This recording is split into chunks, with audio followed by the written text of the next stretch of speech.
Good day to you. I hope you are having a phenomenal day in the Lord.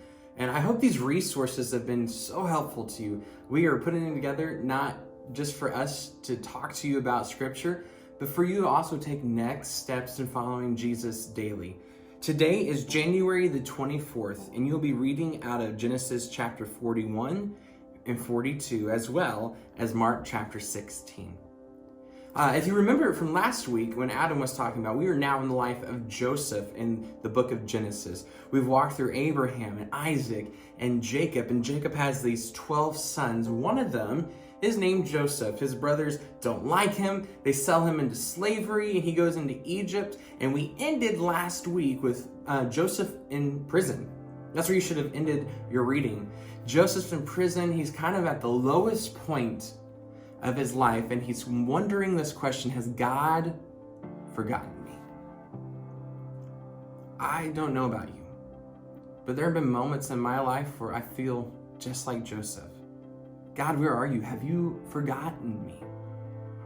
And I love that we can learn from Joseph's life about what God does in the moments that Joseph feels forgotten. God has a plan. Same for you. The moments where you feel forgotten and isolated and alone, God has a plan for you. Let's read this a little bit together. I just want to read something out of chapter 40, which is what you should have ended with last week. Joseph's in prison, and we end on this kind of sad note. It says that the chief cupbearer was brought out of prison. He was taken before the Pharaoh again.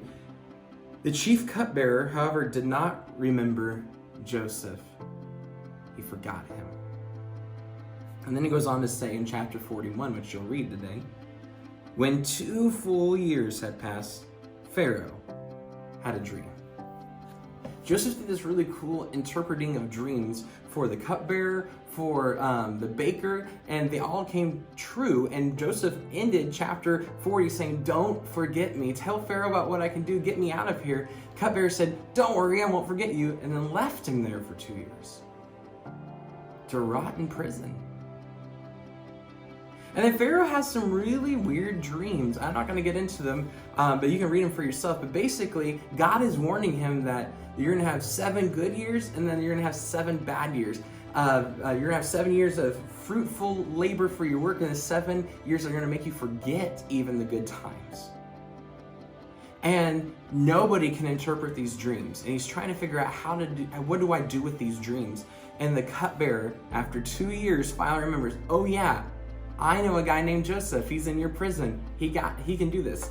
And I love what happens. Instead of being angry about being forgotten, Joseph is brought before Pharaoh. He doesn't point fingers. Pharaoh says, I had this dream. Here's what it is. And then this is what it says in verse 15.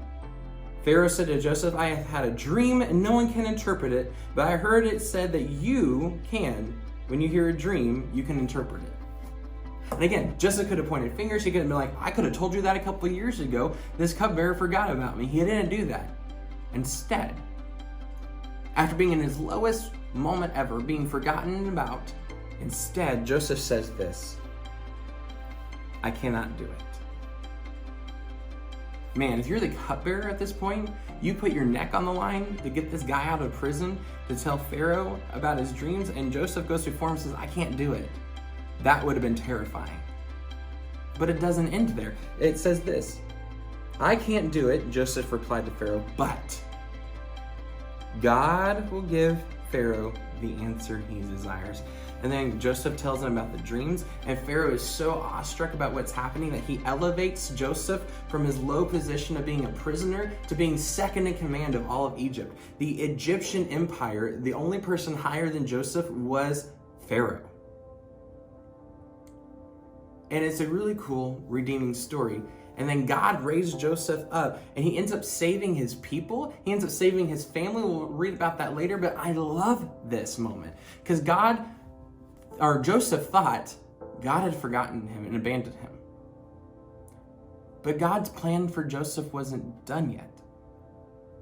God didn't forget about him in the midst of his prison sentence. God didn't forget about him being stuck in that place. God knew that you're going to be here for a little bit, but I have something for you. I have a plan for you. Just wait. God's timing is not like our timing. And sometimes it really stinks to wait on the timing of God. Because he moves at different times than I want him to move sometimes. But when we're faithful to the timing of God, he always raises us up to do a mighty thing for his kingdom. God always works things for the good of those who serve him and are called according to his purposes, is what the New Testament says.